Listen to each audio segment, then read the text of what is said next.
Satu unit rumah warga desa Lambaruskep, Kecamatan Kutalam, Banda Aceh dilalap si jago merah Jumat malam.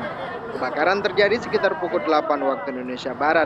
Tidak ada korban jiwa dalam peristiwa ini, namun sebagian isi rumah tidak dapat diselamatkan.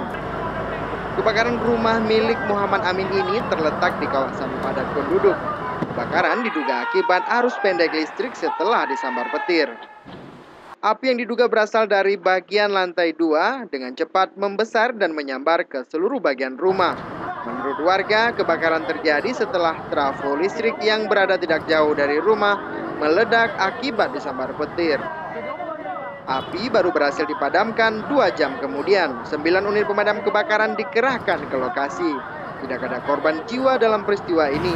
Namun sebagian isi rumah ludes terbakar karena tidak dapat diselamatkan. Dari Banda Aceh, Raja Muda melaporkan untuk Aceh Video.